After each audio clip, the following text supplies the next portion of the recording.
Next video of business studies video number 4 पे आ चुके हैं। वीडियो नंबर 3 में आपका लेवल्स ऑफ मैनेजमेंट और डिफरेंट लेवल्स ऑफ मैनेजमेंट के फंक्शन डिस्कस किए थे। आज की वीडियो में हम डिस्कस करेंगे फंक्शंस ऑफ मैनेजमेंट। तो मैनेजमेंट के 5 फंक्शंस हैं: planning, organising, staffing, directing, controlling. क्या है ये 5 फंक्शन? ये 5 फंक्शन है प्लान करना कि पहले क्या क्या करना है, ऑर्गेनाइजिंग व्यवस्था करना कैसे होगा, स्टाफिंग लोग रखना, डायरेक्टिंग उनको ऑर्डर देके काम कराना, और कंट्रोलिंग मतलब कि जो भी कमियां रह गई उनको सही करें। सुनने में तो बहुत आसान लगा 5 फंक्शन, लेकिन इन 5 फंक्शंस में बहुत कुछ है। सब बाद में कई चैप्टर भी बनेंगे, लेकिन चैप्टर बनेंगे उसके पहले हम थोड़ा थोड़ा आज डिस्कस कर लेते हैं। तो प्लानिंग क्या है? प्लानिंग चूंकि मैनेजमेंट का पहला फंक्शन है, ठीक है, ये थिंकिंग बिफोर हैंड है, यानी कि करने से पहले सोचना। हम कोई भी काम करते हैं तो उसके पहले हम प्लान बनाते हैं, ठीक। इसमें हम क्या डिसाइड करते हैं, ये काम कैसे होगा, कब होगा, कौन करेगा, इसी को कहते हैं प्लानिंग। यानी planning is a thinking before hand, ठीक है। फ्यूचरिस्टिक कोर्स ऑफ एक्शन है कि कौन करेगा, कैसे होगा, कब होगा, ठीक है। यानी कि फॉर एग्जाम्पल अगर हमको मान लीजिए कि कल यहां से कहीं जाना है, फॉर एग्जाम्पल हमको मान लो दिल्ली जाना है, तो हमको किसको जाना है? हमको जाना है, ठीक। कौन हो गया? कैसे जाएंगे? बाई बस जाएंगे, बाई ट्रेन जाएंगे, बाई कार जाएंगे, ये हो गया। कैसे करेंगे? कब जाएंगे? सुबह में जाएंगे, शाम में जाएंगे। तो ये क्या होगा? फ्यूचर कोर्स ऑफ एक्शन को लिखना क्या कहलाता है? प्लानिंग। तो प्लानिंग के कुछ प्रोसेस है। अच्छा देखो, तुम लोग एक गलती करते हो, प्रोसेस और बाकी चीजों को मिक्स कर देते हो। प्रोसेस हमेशा स्टेप बाय स्टेप लिखे जाते हैं। जैसे आपको मैंने बता रहा था मैनेजमेंट के मान लो फंक्शन बता रहा हूं, ठीक। तो फंक्शन आपके ये हैं। अगर आप कैरेक्टरिस्टिक्स पढ़ते हैं तो आप कैरेक्टरिस्टिक कोई ऊपर नीचे कर दो तो चल जाएगा। जैसे आप पढ़ रहे थे मैनेजमेंट के कैरेक्टरिस्टिक्स में, ये डायनेमिक है, ये कॉन्टिन्यूस है, तो आप किसी भी तरीके से काम चल जाएगा। लेकिन ये जो आपके स्टेप्स, जो प्रोसेस होते हैं, उनका एक सीक्वेंस होता है, उसको आप चेंज नहीं करेंगे। तो मैं प्लानिंग प्रोसेस बताने जा रहा हूं आपको। प्लानिंग प्रोसेस क्या है? प्लानिंग प्रोसेस में सेटिंग ऑब्जेक्टिव्स। देखो, चलो मैं एक एग्जांपल लेके चल रहा हूं। मान लीजिए कि आप एक काम कर रहे हैं, आप लोग 12th में, आपको अच्छे नंबर पाना है, तो आपने एक ऑब्जेक्टिव सेट किया कि भैया हमको इस साल 95% से ज्यादा नंबर लाना है। ये हो गया आपका ऑब्जेक्टिव, ठीक। आपने प्लान कर लिया। अब आते हैं दूसरे स्टेप पे, डेवलपिंग प्रीमाइसेस। अब आपने क्या किया कि प्रीमाइसेस डेवलप करना शुरू किया। प्रीमाइसेस का मतलब कि वो अरेंजमेंट करना शुरू किया जिसके थ्रू 95% नंबर आ जाए। मतलब आपने बुक्स खरीद ली, आपने कोचिंग कर ली, आपने यूट्यूब देख लिया, आपने किसी ऑनलाइन टीचर का सब्सक्रिप्शन ले लिया। ये सब क्या है? डेवलपिंग प्रीमाइसेस, ठीक। नेक्स्ट है identifying alternative courses of action. अब आप डिफरेंट कोर्सेज ऑफ एक्शन, मान लीजिए कि आप कोचिंग करना है तो आपके सामने कई कोचिंग्स पड़ी हैं, तो आप आइडेंटिफाई करें कि कौन कौन सा ऑप्शन हमारे पास है। ये कोचिंग कर लें, ठीक, इस कोचिंग में क्या बेनिफिट्स है, इस कोचिंग में क्या बेनिफिट, ये सब हम आइडेंटिफाई कर लें कि हमारे पास कितना अल्टरनेटिव है इस काम को करने के लिए। समझे मेरी बात? कहीं जाना मान लो हमारे पास कितने ऑप्शन है, बाई ट्रेन जा सकते हैं, बाई कार जा सकते हैं, बाई प्लेन जा सकते हैं, ठीक है, बाई बस जा सकते हैं, ठीक है। तो कितने ऑप्शन हैं उनको हम आइडेंटिफाई कर लें, ठीक। फिर evaluating alternative courses of action. अब मैंने जब आइडेंटिफाई कर लिया कि मेरे पास क्या क्या ऑप्शन है, फॉर एग्जाम्पल आपने आइडेंटिफाई कर लिया कि हमारे पास कौन कौन से कोचिंग है, तो आप सबके आप इवेल्युएट करिए, ठीक। इवेल्युएशन का मतलब कि अब आपको कौन सा मेथड सबसे इकोनॉमिकल और सबसे बेनिफिशियल होगा। मतलब ऐसा ना हो कि हम बहुत पैसा देते हो हमें वहां कुछ ना मिले, या हम बहुत कम पैसा दे लेकिन हमें वहां कुछ मिले ही ना। तो हमें ये देखना है कि कौन सा बेस्ट तरीका है। इवेल्युएट करें। जो हमने सारे अल्टरनेटिव कोर्सेज ऑफ एक्शन बना रखे थे कि ये तरीका था हमारे पास। जैसे मुझे दिल्ली जाना था तो मेरे पास बस था, कार था, ठीक है, प्लेन था और रेलवे था, तो हमारे पास ये अल्टरनेटिव कोर्स ऑफ एक्शन हो गए। तो इवेल्युएटिंग का मतलब कि हम सबको इवेल्युएट करें कि किसमें कितना टाइम लगेगा, कौन हमको टाइम पे पहुंचा देगा, किसमें कितना पैसा लगेगा, तो हम सबको इवेल्युएट करें, ठीक। नेक्स्ट है सेलेक्टिंग एन अल्टरनेटिव। आप सबको इवेल्युएट कर लिया, जो सबसे इकोनॉमिकल और सबसे बेस्ट हो उसको हम सेलेक्ट कर लें, ठीक। मान लो मेरे लिए ट्रेन सबसे सस्ता पड़ा, सबसे अच्छा पड़ा, ठीक, तो हमने ट्रेन को सेलेक्ट कर लिया। अब इम्प्लीमेंटिंग द प्लान। अब हम उस जो भी प्लान बनाया था कि हम ये बैग रखेंगे, ये बैग अपने साथ ले जाएंगे, वो सारे प्लान को इम्प्लीमेंट करें, ठीक। और लास्ट है फॉलो अप, यानी कि जो कमियां रह गई इस दौरान उनको हम सही करें। तो ये था प्लानिंग के प्रोसेस। समझे बात? इसको आप ऊपर नीचे नहीं कर सकते, ये सारा का सारा तरीका वही है। पहले नंबर पे क्या किया, पहले सेटिंग द ऑब्जेक्टिव, फिर डेवलपिंग प्रीमाइसेस, फिर identifying alternative courses of action, फिर evaluating alternative courses of action, फिर selecting an alternative courses of action, फिर इम्प्लीमेंटिंग द प्लान और लास्ट फॉलो अप एक्शन। तो ये था आपका प्लानिंग। अब हम आते हैं ऑर्गेनाइजिंग। ऑर्गेनाइजिंग का क्या मतलब है? अब प्लानिंग के बाद ऑर्गेनाइजिंग को समझते हैं। तो ऑर्गेनाइजिंग का मतलब है, प्लानिंग में आपने डिसाइड कर लिया कि कौन करेगा, कैसे करेगा, कब होगा। तो सब प्लानिंग क्या था? प्लानिंग रियलिटी नहीं था, प्लानिंग क्या था? प्लानिंग पेपर वर्क था। ऑर्गेनाइजिंग का मतलब अब हम डिसाइड करेंगे कि हमारे पास कौन कौन सा पोस्ट होगा, ठीक है, कौन कौन सा रोल होगा, किस रोल की क्या अथॉरिटी, किस रोल की क्या रिस्पॉन्सिबिलिटी। फॉर एग्जाम्पल कि मान लो एक प्रोडक्शन मैनेजर होगा, ठीक है, प्रोडक्शन मैनेजर की क्या अथॉरिटी होंगे, क्या रिस्पॉन्सिबिलिटी होंगे। मान लीजिए एक एमडी होगा, उसकी क्या अथॉरिटी, क्या रिस्पॉन्सिबिलिटी होगा। तो ऐसे ऐसे हम क्या कहते हैं, वेरियस पोस्ट और उनके आपस में रिलेशन सेट करते हैं। ठीक, अब देखो ऑर्गेनाइजिंग के स्टेप्स क्या हैं। तो पहला है identifying and division of work. देखो ध्यान से, सबसे पहले हम क्या करते हैं, सारे काम का आइडेंटिफिकेशन कर लेते हैं। जैसे कितने काम कुल होने हैं। मान लीजिए हमको हमारा एक प्लानिंग में ऑब्जेक्टिव था कि हम 5000 यूनिट्स कार बनाकर सेल करेंगे इस साल। तो क्या क्या हमारे पास काम आया? पहला आया रॉ मटेरियल खरीद कर लाना, ठीक, फिर आया कि फाइनेंस की व्यवस्था करना, फिर मार्केटिंग कैसे करेंगे, फिर एडवर्टीजमेंट कैसे करेंगे। तो ये सारे ढेर सारे काम को हम आइडेंटिफाई कर लें। फिर एक जैसे कामों का एक बंडल बना लें। जैसे मान लो कि कार बेचना, कार का प्रचार करना, ये सब एक जैसे काम है, ये मार्केटिंग का पार्ट है। तो उनको एक बंडल बना लिया। ठीक, तो सबसे पहले हम क्या करते हैं, identifying and division of work. कितने काम है सबको आइडेंटिफाई कर लेते हैं और डिवाइड कर लेते हैं। फिर डिपार्टमेंटलाइजेशन कर लेते हैं। डिपार्टमेंटलाइजेशन का मतलब जो एक जैसे काम है, जैसे मान लो प्रोडक्शन से रिलेटेड जितने काम है, like purchase of raw materials, ठीक है, लाइक प्रोडक्शन, ठीक है, जितने भी एक जैसे काम है उनका एक डिपार्टमेंट बना देना। फिर असाइनमेंट ऑफ ड्यूटीज, अब हर बंदे की ड्यूटी असाइन कर देना कि किसकी क्या ड्यूटी है।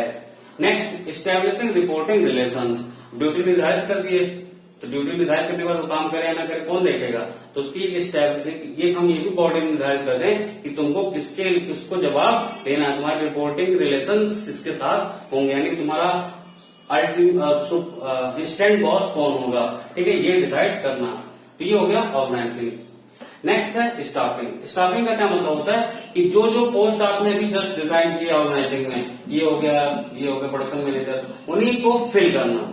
ठीक है, यानी कि अब तक ये दोनों जो प्रोसेस आपने पढ़े, प्लानिंग और ऑर्गेनाइजिंग, ये दोनों सिर्फ और सिर्फ पेपर पे हो रहे थे। रियलिटी में ग्राउंड वर्क तो स्टाफिंग है। स्टाफिंग का क्या मतलब है, जितने भी वेरियस पोस्ट आपने बनाए, ये हमारा प्रोडक्शन मैनेजर होगा, ये हमारा सेल्स मैनेजर होगा, इन सब वैकेंसीज को फिल करना क्या कहलाता है, ये कहलाता है आपका स्टाफिंग।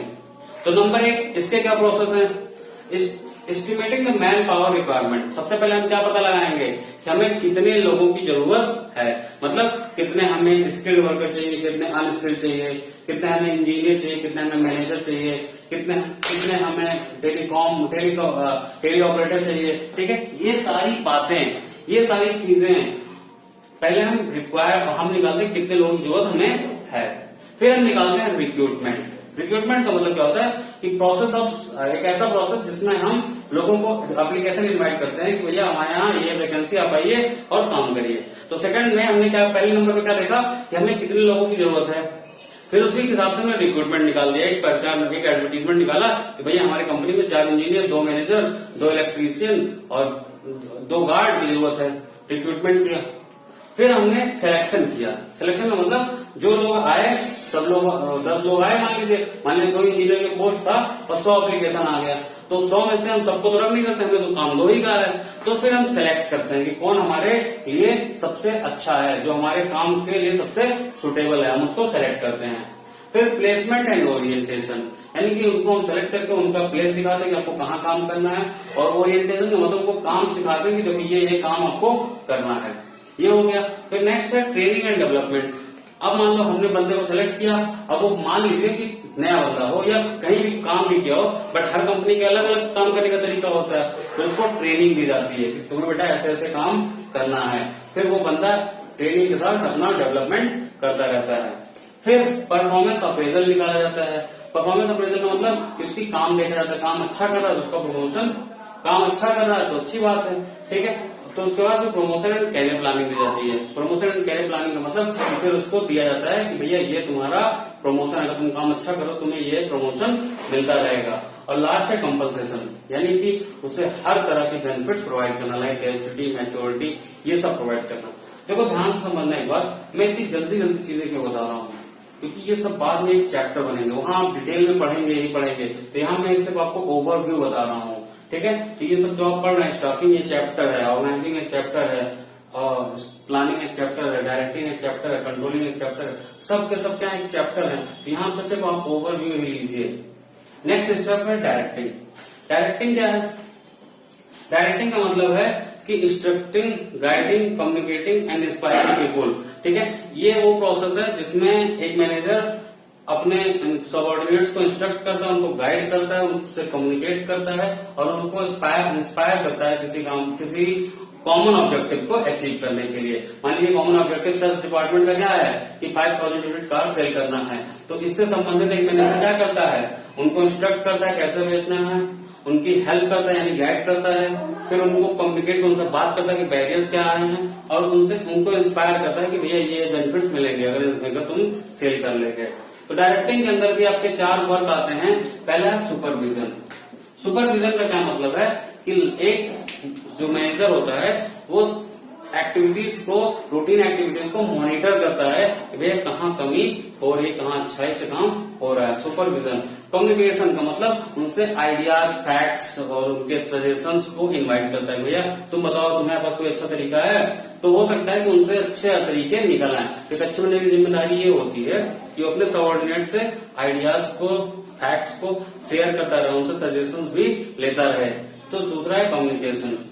तीसरा है लीडरशिप। लीडरशिप का क्या मतलब होता है कि मैनेजर के अंदर एक ऐसी स्किल होनी चाहिए, ठीक है, कि जिससे वो लोगों को अपनी एक्टिविटीज से इन्फ्लुएंस करा दे कि जो वो चाहता वही लोग करें। जैसे आप देखो तो नरेंद्र मोदी जो हमारे प्राइम मिनिस्टर हैं वो काफी बड़े इन्फ्लुएंसर हैं। उनके एक बार कहने पे लोग मैं भी चौकीदार का नारा लगा देते हैं, पूरा देश में मैं भी चौकीदार का पूरा वो अपना फेसबुक पे सब लोगों ने वो लगा दिया।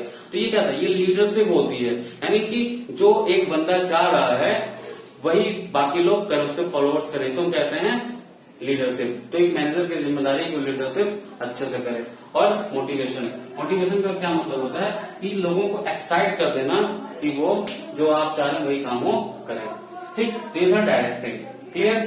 अब हम आते हैं कंट्रोलिंग। कंट्रोलिंग का क्या मतलब है, controlling the large function of management. तो सबका समरी यहीं पे आने वाला है।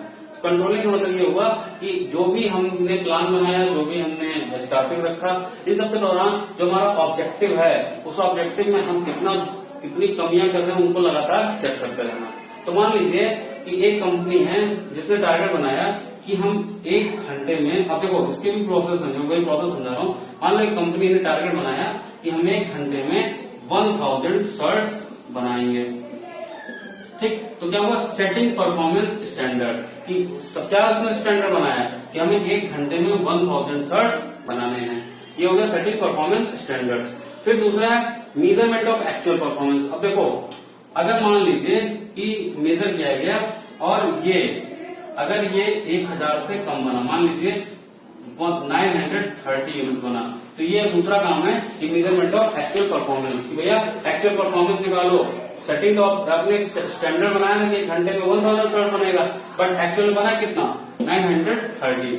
फिर comparison of actual performance with standard. फिर हम कंपेयर करेंगे भैया देखो कितना हम बनाए और कितना हमारा ऑब्जेक्टिव था। तो हमने कंपेयर किया तो कितना कम आया, तो 70 कम आया।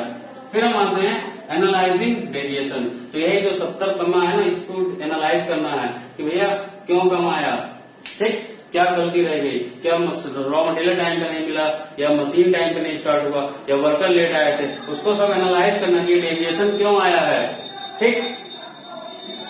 तो ये डेविएशन निकालते हैं कि डेविएशन क्यों आया। और लास्ट में टेकिंग करेक्टिव एक्शन। अब मान लीजिए कि पता क्या चला कि भाई रॉ मटेरियल लेट में मिला था, तो इसलिए 1 घंटे में 930 टी शर्ट बन पाए।